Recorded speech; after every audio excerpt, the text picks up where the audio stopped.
I hope I didn't go along too long. And I know Paul is going to play another song for us now that I've finished my remarks. So thank you very much.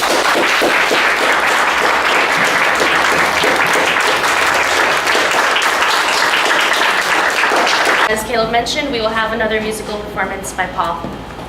Yeah. So I know you all know this song, so you please sing along the chorus with me here.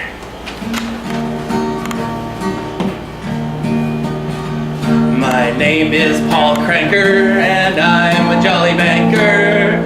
I'm a jolly banker am I. For a handful of pennies, I'd smother the infant, singing I'm a jolly banker am I. When gas you are needing, and mouths you are feeding, I'm a jolly banker am I. For a couple of dollars, I'd sell out my own mother, singing I'm a jolly banker am I. When soldiers are dying and people are sighing, I'm a jolly banker am I. The most hideous leech has got nothing on me, singing I'm a jolly banker am I. Yeah, one more chance, everybody. My name is Paul Cranker, and I'm a jolly banker. I'm a jolly banker am I. Just give me back two for the one I lent you, singing I'm a jolly banker am I. Just give me back two for the one I lent you, 'cause I'm a jolly banker am I. Thank you, Paul. So before we begin our Q&A discussion soon, we will have Joe Gale speak. Joe Gale is a member of the Long Island chapter of Students and Youth for SYNAmerica and the Democratic Socialists of America. He will be reading a letter from Mason Steiner, who is a SYNA activist from Wayne County, Ohio.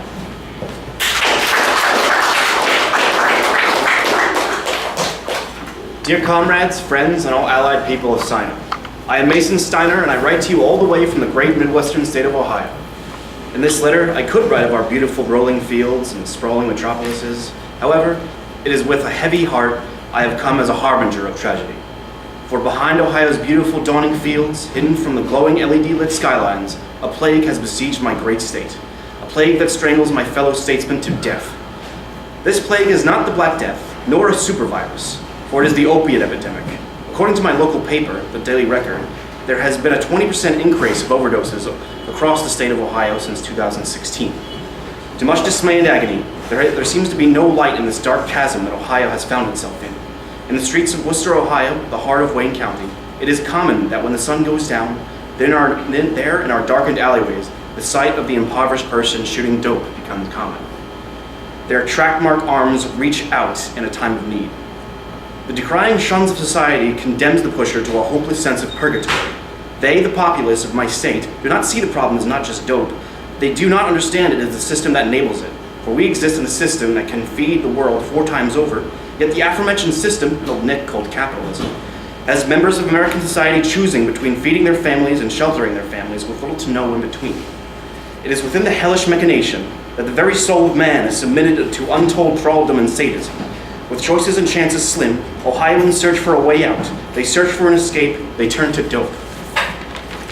Therefore, I dare you to fruitlessly debate the efficiency of capitalism in its twilight years. When we are grinded in the cause of capitalism, I dare you, talk to me of freedom when our countrymen starve and turn to destitute measures for a way out. For this system creates social conditions in which it is felt only the means of escape are in a syringe, or powder of girl, or in crushed Xanax. It is then we as socialists must show the real escape, that is the fight for bread and roses. That we must wake Dorothy from her slumber in the poppy fields. President Trump announced how we would do so. That being harsher punishments for people hustling dope, shame on the president. For he fails to see the punishments have continuously failed. For I have a better answer, a socialist answer.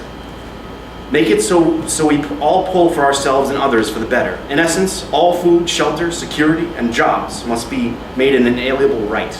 If you work, you will be able to take care of yourself and kin. Comrades, friends, and all allied peoples, we need to arise for our nation. Arise for the wretched in the alleyway, for our justice will shake off the chains of the condemned. Thus, a better America is in birth with our socialist movement. The Red Dawn shall bring with it hope, security, and a new day. To victory, comrades, for time is marching forward. Socialists forward, we have a country to emancipate.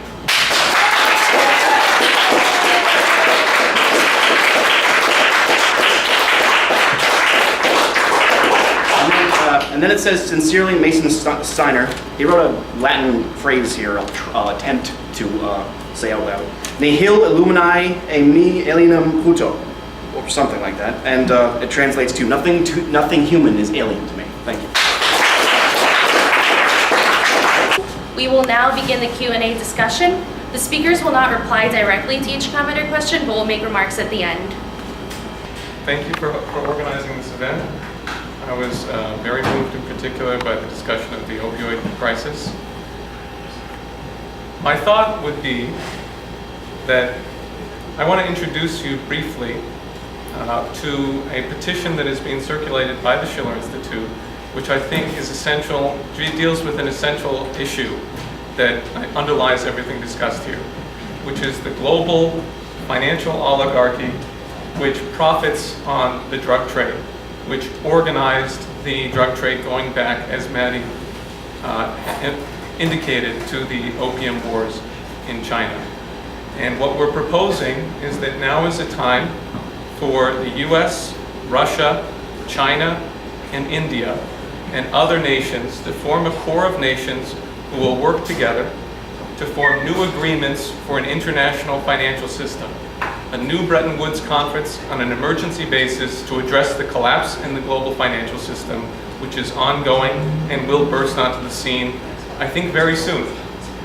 And so I have copies of the petition. I will share them with you, but we want to bring back to life the intention of Franklin Roosevelt when he initiated the 1944 Bretton Woods Conference, that we have a system of trade and economic relations between great nations, which is based on credit for economic production, such that people can have a rising standard of living. Some of the examples that we already have to follow in the world today when it comes to socialism. I'm particularly interested in Venezuela, and the other day I learned that the government of Maduro, which continues the legacy of Chavez, the Bolivarian Revolution, a socialist revolution, had delivered its 2.2 millionth almost free home to another family. Now, that's almost double the amount of homes built in the last 40 years before Chavez arrived. It's also more than the amount of homes built by the government in anywhere else in South America.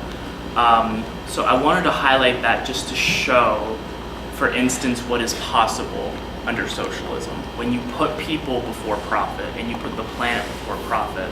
8 million families in Venezuela have benefited from this program. And this is under sanctions, where billions of dollars are being prevented from going into Venezuela because of the United States. So I just want everyone to ponder for a second what exactly could be accomplished if socialism was tried or attempted, or a socialist government was in place in a place like the United States, the richest country on earth, where we have, the 27th best healthcare in the world. We have 40-some million Americans who are near hungry. So I just wanted people to ponder that. If a country like Cuba can get rid of illiteracy, if a country like the Soviet Union can do the same, and Venezuela in just a matter of years after socialism, they can build millions of houses, they can find cures, they can eliminate, in Cuba for example, they can eliminate the transmission of HIV through birth under socialism. I want everyone to imagine what can be accomplished under socialism in the richest country in the world. I would propose that we wonder about creating a government in waiting as a way to have a graceful transition to the way things ought to be. And we should begin a discussion about the way things ought to be, and then we can peacefully make the transition. Yeah, my name is Nick Maniaci. I'm also practicing. I'm a member of Students in Youth for New America. And I wanted to touch on a point that was made by Caleb about the aspect of the necessity to build socialism based on the reality and the necessities specific to what's going on in our country and people's everyday needs. Every form of socialism around the world has been developed to that country's specific reality, to the ideas of the masses in those countries. Every country has different characteristics and histories and cultures.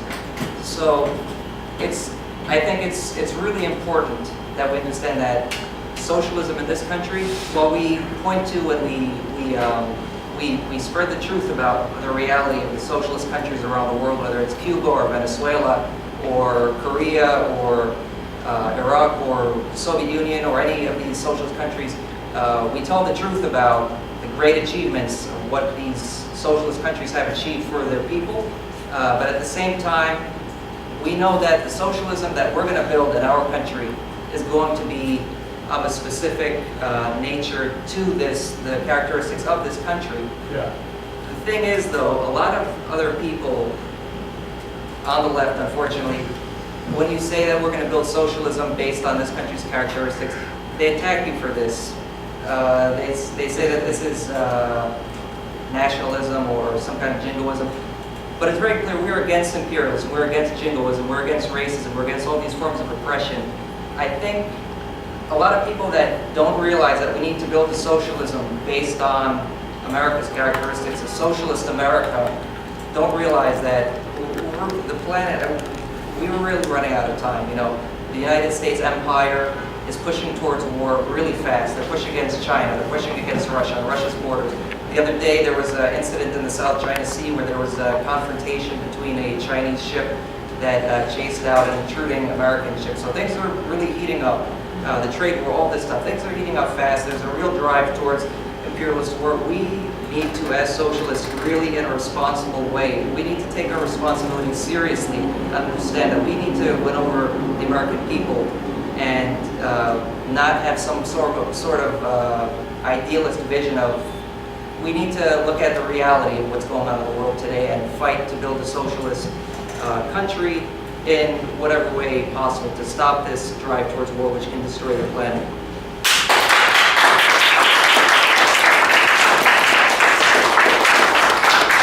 you have any other comments or questions? Maybe just kind of jumping on that too, very specifically, like, heard that a lot of this, like hashtag resistance, and this sort of facsimile of resistance that you have, where in protesters do brunch, they say how that's been co-opted by, or that's sort of watered by George Soros, for example.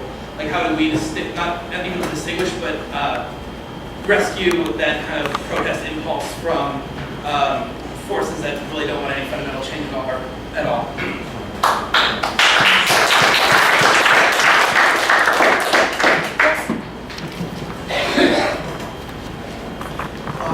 There was a couple of German writers in the late 90s that went to a conference in San Francisco. At that conference, there was a lot of leaders of international corporations, people from academia, journalists. Gorbachev was there. There was just all kinds of major people, major money people. Anyway, what came out of that conference, these writers, a book came out of their series of articles called Global Trap. Did you ever hear of Global Trap? These writers from... Okay, so what came out of this conference that was being held by these bigwigs in San Francisco was that in the future, according to them, and that was 20 years ago, 1998, I think, in the future, the world economy will only require 20% of the world population to run it, to work in it, and to participate in it, really to participate in it. But they only need 20% of the population of the world in the world economy as they see it developing in the future. The 80% of the people that are not required, they're trying to figure out in this conference, well, what are we going to do about these people? Because they're not going to be participating in the economy that we have envisioned. And these are big time people, okay? So people should take a look at this book, Global Trap. It's very interesting because that's what the future is envisioned by the people controlling the planet right now. Okay, having said that, I'll say one more thing. People from different organizations have responded to that in different ways. You know, like for instance, the LaRouche group, the LaRouche people, they've got a totally different angle than what was said at that conference. They have another idea of how things can develop in the future. Now, socialism has another idea. You know, we have to take a good look at what's been said. I don't think too many people are not discussing fundamental issues in America. This is a fundamental issue that the people running the world are planning to only utilize 20% of the population in the future. I think that like somebody said, I think like Caleb said, this is a pivot point in history because of the development of these technologies, power of the people that are on top of things right now, and the idea of how humanity is going to advance from here. There has to be multiple discussions all the time from various points of view. So I would just say, you know, I have my own political party, all right, but I think we need to get together a lot. Like you mentioned, you might have a weekly dinner or something like that. We might have a weekly meetings and bring people into it from different points of view in order to start responding to and developing plans to get away from this monolithic. I mean, these people are really, they have to be stopped. Okay? So that's all I have to say.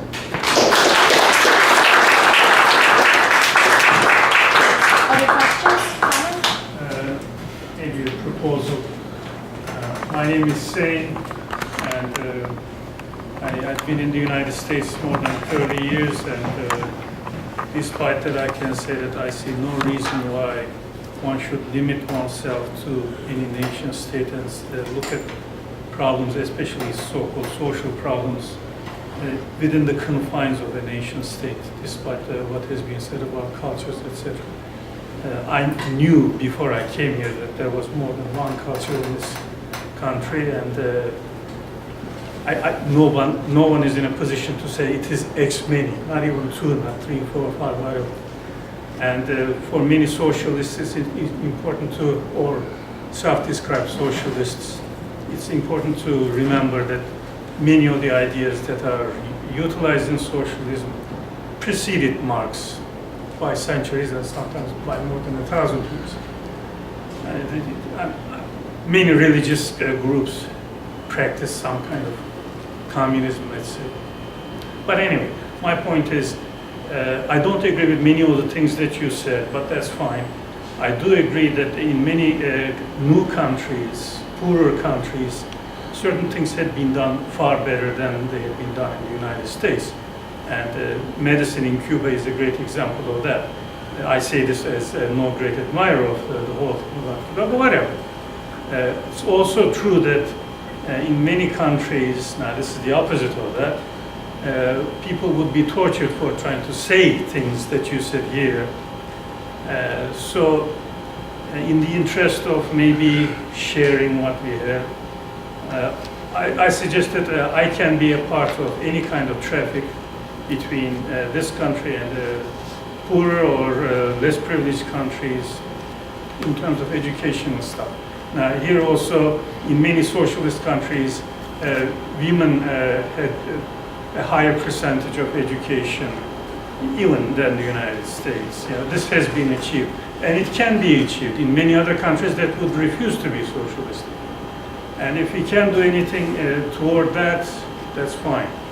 And as a concrete proposal, I can say that I have, among other things, thousands of documentaries, a lot of educational material, a lot of e-books, and I send things to different countries through my limited connections.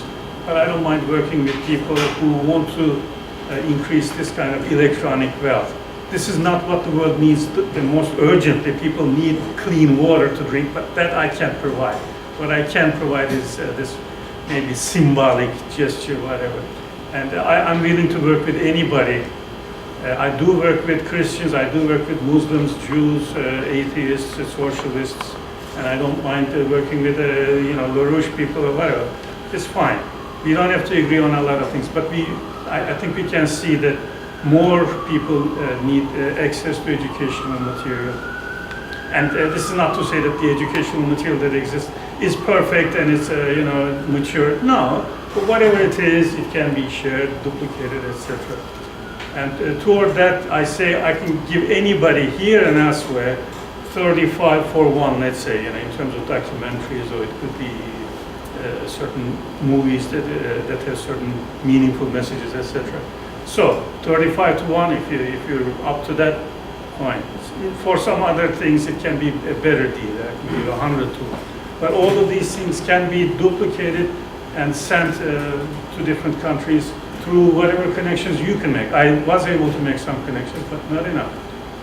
And lastly, many people may think that socialist ideas are, let's say, like the Kelvin zero. You can't do anything better than this. You can't even reach that. This is an ideal. It's like Christian ideal or whatever. But when you're trying to sell this to a lot of people, they say that, well, what they have is even better than that, etc. There may be a time when people who think that they have the best ideas, the best set of ideas, can maybe at least pretend to be humble and pretend to be willing to learn. And just to remind you that Marx is a 19th century fellow. He really didn't know a great deal that we know today. And many things he could have known, he should have known, he didn't know. He couldn't get it through his head. One concept that I have that I want to share with you, which is a common concept, is that we are a heterotroph species. Simple word, not in common use, which means we don't produce any energy. We consume the energy that is produced by plants and bacteria, whatever. And they also allow us to digest some of our food. They clean out our waste. So we're on a planet where we have to focus on other species. And this has been a long message of the Greens movement also. There's much that can be learned from. And another thing is, when we think of concepts like motherhood, we shouldn't just think of human beings. When we speak of workers, we shouldn't think of just human beings. We can't compete with, let's say, worker bees. And they are animals also, they're also heterotroph, they're not producing energy. But, we are a lazy species as compared to many others. And this is inevitable. So if we can be more modest about certain things, about how the environment, how other species are important for us, maybe we can make better progress. Maybe you can get further than what Marx could have envisaged in his time. And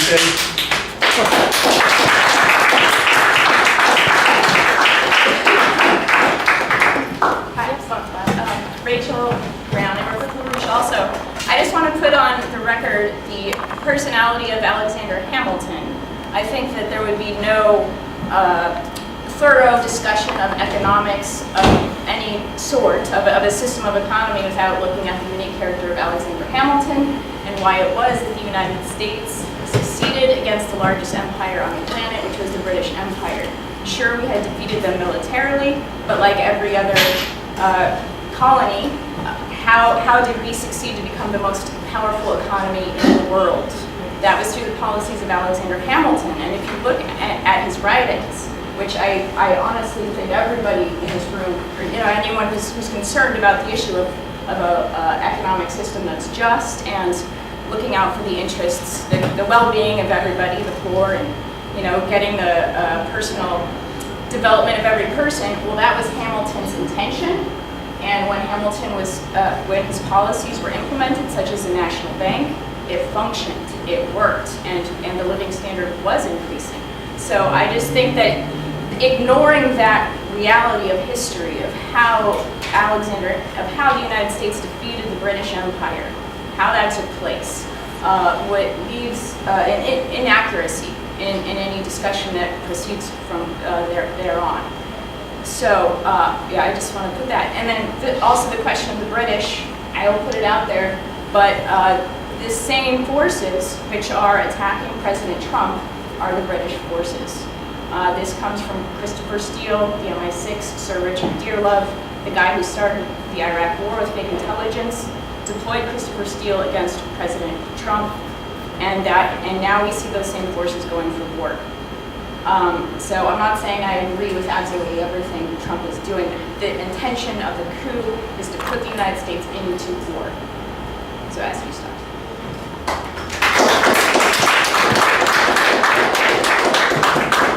Do we have other comments or questions? I'd just like to say a word of encouragement that I have a problem with, and that's just to keep on reading. And one of the biggest problems that there's a misinformation out there. I think Caleb can tell any of us about fake news more than we already do, and that's and the way we fight that is just keep educating ourselves. And that's a hard thing for me to do, especially you got to put down your phone and pick up a book. It's extremely hard, you know, and that's something that we really need to hammer at. And that's what everyone needs to hammer at, because that's the biggest problem we're fighting with fake swords, because the facts that we're using, they're not working because they're not real. And the other side's got the same problem. And we really need to figure out what's truth and what's not, and the way to do that is you got to keep reading. And I don't know if you have a book list that you put out or whatnot, but if you put out a book list where you have new members to start, that might be beneficial. You should get a copy of the book we published. I'd rather too. Yeah. They're $5 if anyone doesn't have a copy of this book. It's fantastic. Thank you.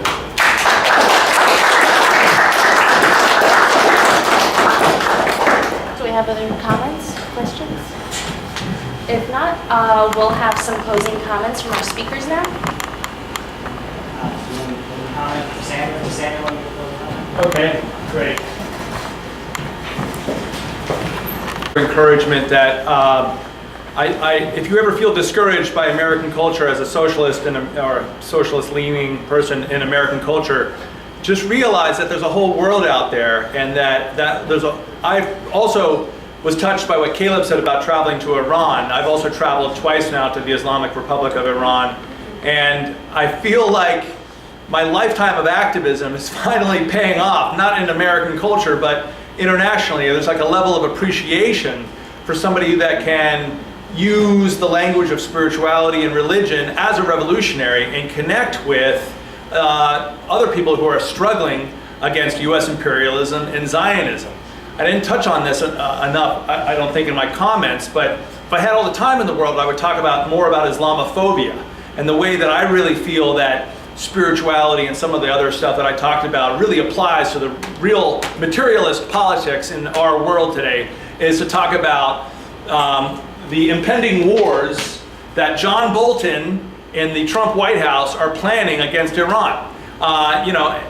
This is clear. He is taking big money, speaking with the MEK, which is a former terrorist group, which unleashed $1 billion lobbying campaign when Hillary Clinton was State Department head, and she actually took the MEK off the terrorist watch list, right? So this is the group that is planning now to overthrow the Islamic Republic of Iran. And John Bolton is a total swamp creature. You know, the president who promised to drain the deep swamp took the arch master of war neocon and made him national security advisor. Which, by the way, if you're really studying US government, you know somebody's dirty, like Richard Clarke or John Bolton, if they become national security advisor. Why? It doesn't require congressional approval. So you can get a real deep state fucker in power without having to go through the people's representative body, right? So John Bolton, in our day and age, is taking money, speaking to this group that it used to be 300 people. They used to be like this weird pseudo-Marxist cult that was taking Iraq's side in the Iraq-Iran war, and now they're like super wealthy. They're able to pay Rudy Giuliani and John Bolton to do these big speeches for them and stuff. So this is Islamophobia. It's a war on Islam, but it's also US imperialism under, when you really peel back the layers of ideology. So this is another great way to make spirituality work for the revolution.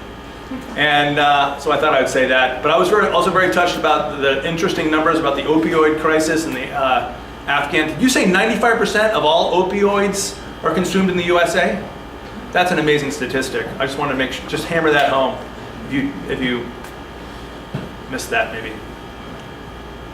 All right, thank you.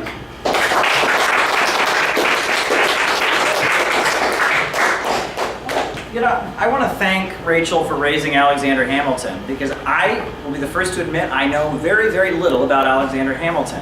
And that's a shame. I should know about Alexander Hamilton. When I got interested in politics and communism, I went and I studied Lenin, and I studied Marx, and I studied Mao, and it was like there was this non-interest in studying anything related to US history.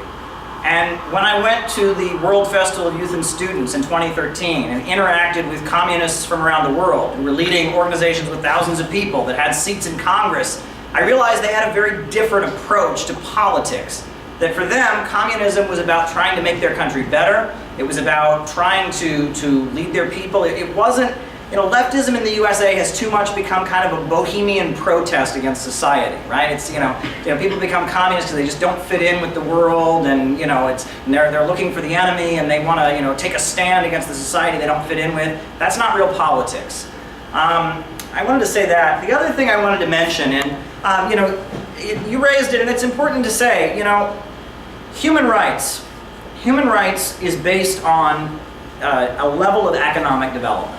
Right? That Franklin Roosevelt very famously said, dictatorship is made by hungry stomachs. And that when people are starving, that paves the road to fascism. And that, after the Russian Revolution, you look at the Bolsheviks, at first, they tried to have, multiple parties, right? Originally, they declared the Soviet Union, and there were 3 political parties in Russia that supported the Soviet Union. You had the Bolsheviks, you had the left Mensheviks, and then you had the left Socialist Revolutionary Party. They had 3 parties, they had these elections.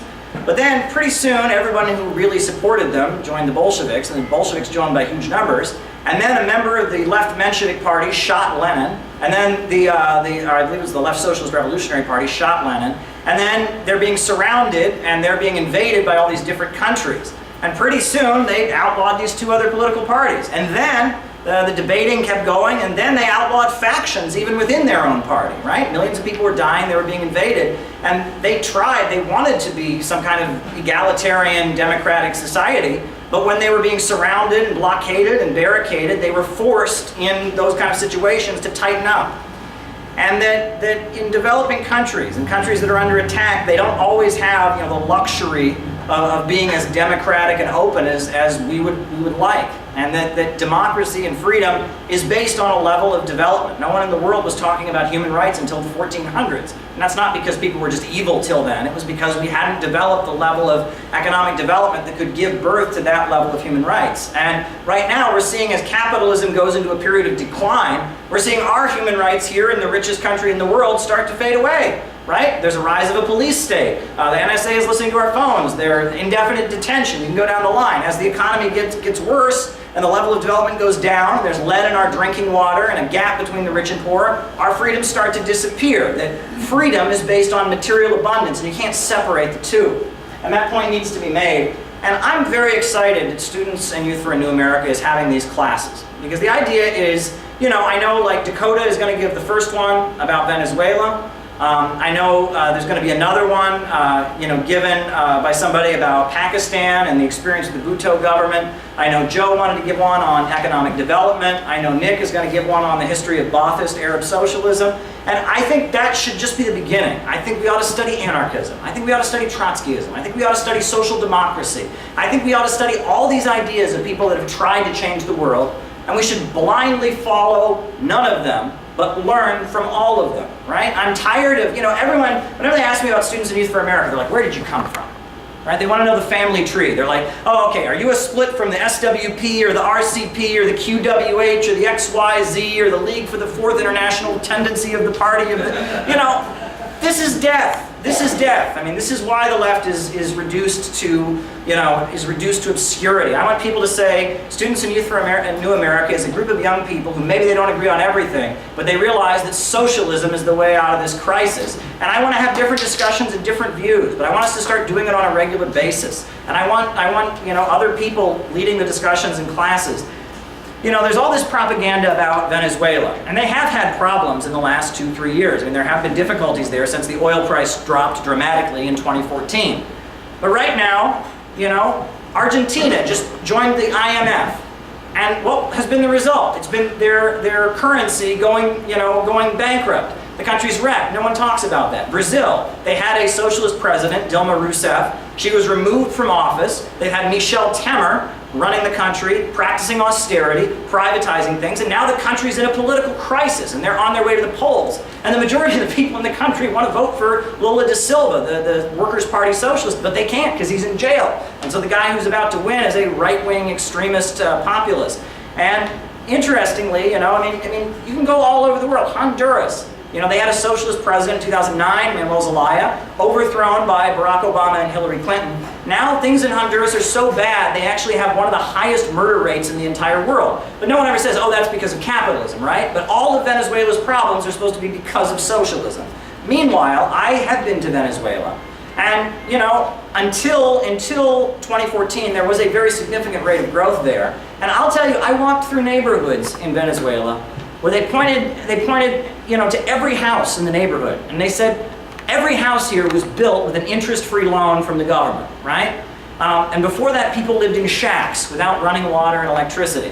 And I was there in 2015 when they had their first election after the crisis began with the oil price drop. And I talked to people that were voting for the MUD, the opposition. And I talked to people, none of them said, I want capitalism back. They said they were mad about some particular policy that the United Socialist Party had carried out, but none of them said, you know what, I'm voting for the MUD because I want free market neoliberal capitalism. That's why I'm voting for the MUD. You talk to these opposition people, they said, well, we believe in socialism, we just don't believe it's being carried out correctly. That was their message, right? Now we know that this opposition is tied to the United States and would result in overturning what's happened in Venezuela. But regardless, I did not meet anyone in Venezuela who said, I want to go back to the 1990s. People told me horror stories about what Venezuela was like in the 1990s. They talked about how they would have to go on strike. They would have neighborhood strikes because the power didn't work. The electricity didn't work. And so everyone in the neighborhood would stop going to work at their job because the electricity didn't work. Or they talked about how, and this is a fascinating story, this was in one particular neighborhood in Caracas, they talked about how the garbage wasn't being collected, right? Because Venezuela at that time was signed up with the IMF and the World Bank, and so they laid off all these sanitation workers. So in this low-income neighborhood in central Caracas, the garbage wasn't being collected in the 1990s. And so what did they do? Well, the Communist Party of Venezuela started collecting the garbage, and then they took it to one of the major highways and dumped it on the major highway and lit it on fire, and then all of a sudden the government found the money to hire all these sanitation workers. Right? And it was that kind of community organizing in the 1990s when there was a huge effort to push privatizations. That's the spirit and the movement that gave birth to the Bolivarian government. I want to make that point. And, during the 2016 presidential election and all that's come afterwards, it makes me angry. Because on some level, you have to admit that our leaders want us to be stupid. Don't they? I mean, they want us to be stupid. You turn on the political debate that goes on. I remember that debate where Hillary Clinton and Trump were walking around with their microphones. Do you remember that? Yeah. And I thought, am I watching a debate or am I watching some trashy talk show? Is this the Jerry Springer show or is this a presidential debate? But they work very, very hard to make debates not about policy, not about facts, but about personalities, about who did this, who's good, who's bad. It's this shallow politics. And interestingly, Lenin, the leader of the Russian Revolution, he very famously said in his book, Left-Wing Communism, he was describing the political crisis as it was developing. And he said, the bourgeoisie offers pornography instead of politics. And I think that quotation is pretty apt to what's going on in the world today. Now, I want to thank, there's a lot of people that made this meeting possible tonight. I want to thank Joe for bringing his friends JR and Michael Musser. I want to thank, Paul, who came all the way up from DC. I want to thank Miriam for hosting the meeting. I want to thank Alex for the great presentation of opioids. I want to particularly thank JR and Mike Musser because, you know, there's a reason we had to have you here tonight. Oser. What? Oh, Oser? Okay, I'm so sorry. I've never met you before. I know. You know, I apologize. Yeah. Yeah. But there's a reason we had to have you here tonight because, you know, it's not only that people say that, you know, that when we talk about socialism with American characteristics or, you know, American socialism, it's not only that people say, well, we disagree with you. That's not the only message we get. People don't just say, well, you're wrong. You shouldn't say America, that's insensitive, America's a racist country. You shouldn't. People don't just voice their opinions about it. The message that people have, if you read what people have said about us, people don't just say that we're wrong or that we're too liberal or we're moderate. People say that we're Nazis. All over the internet, there are people that have smeared this organization, and we have received threats. And so we needed security here to protect us, to have this meeting. And the fact that the left, the organized political left, would go out of its way not only to try and denigrate and smear an organization like this, but to actually threaten us, that we have to have security here to protect us from far leftists who think that the way we talk is unacceptable. That's really shocking to me. That's really shocking to me. You know, I don't know how anyone could hear the kind of things we've been talking about tonight and think we're fascists or Nazis. I don't know how anyone could think that. I think we've been espousing something that's pretty opposite to that. But the fact that smear has been put on us, the fact that we've had to have security to protect us when we have this meeting shows how desperately an organization like this is needed. It's like a rule in the political left that you're not allowed to talk sensible. You know, the socialists in Venezuela want to make Venezuela a better country. The socialists in China want to make China a better country. The socialists in Angola, they want to make Angola a better country. But if you're a socialist in the United States and you say, I think socialism can save America, Nazi! You know, I mean, it's nuts. It's nuts. The left has gotten so far away from what Eugene Debs and William Z. Foster and even Huey Newton and so many important leaders fought for. And the message has just gotten way, way off. So I wanted to conclude on that point. I wanted to thank everyone for being here. And, you know, we're going to send out, everyone signed in, we're going to send out the announcement about the discussions. And if you're interested in participating, and not only if you're interested in participating, if you're interested in leading, if there's a topic that you know something about, please come, volunteer your services. We need to have regular discussions. We need a left that doesn't play by the rules that say you have to lose. We need a left where people are free to speak their voices and we start engaging about how we can get out of this desperately horrific civilization crisis that we're in. So thank you for signing up. We're going to send out the announcement about the first class. I thank everyone for coming. We don't all have to agree with each other, and that's fine. I love you all. You all are my friends. You're my comrades. I'll give you all a hug on the way out if you want it. You're my friends, and we've had a beautiful night here. And before I go, I understand that Paul is going to play one more song. But it's interesting because people don't know. They should read what Karl Marx wrote about the American Civil War. You know, there was actually a general in the Union Army, August Willich, who was a Marxist, was a member of the International Working Men's Association. Not, you know, a general, brigadier general. And Karl Marx was one of the biggest supporters of Abraham Lincoln that was out there. And that he called the American Civil War, he called it the Second American Revolution. And Karl Marx, he wrote columns here in this city for the New York Tribune, which was the Republican Party newspaper back then, right? You know, people always say, well, the Democrats are the party of Jim Crow. That's true, but back in the 1860s, the Republicans were the party of Karl Marx, so I think we can agree that things have changed a lot since that time. So there's a beautiful song that comes out of the Second American Revolution, a progressive struggle to defeat slavery which was supported by the British Empire. And that song is called the Battle Cry of Freedom, because that's what the Civil War really was, a progressive war to defeat slavery and to fight for basic human rights. And one of the most beautiful periods in our history is when they were redistributing the land of slave owners and you know, I mean, there's so much beautiful history in the USA of progressive struggles. And so I thank you for raising Alexander Hamilton, and we're going to hear from Paul, who's going to play a liberation song, a patriotic liberation song from American history. Thanks, Paul. Oh, we'll rally round the flag, boys, rally once again, shouting the battle cry of freedom. Gather on the hillside, gather on the plain, shouting the battle cry of freedom. The Union forever, hurrah, boys, hurrah. Down with the traitor and up with the star. We will rally round the flag, rally once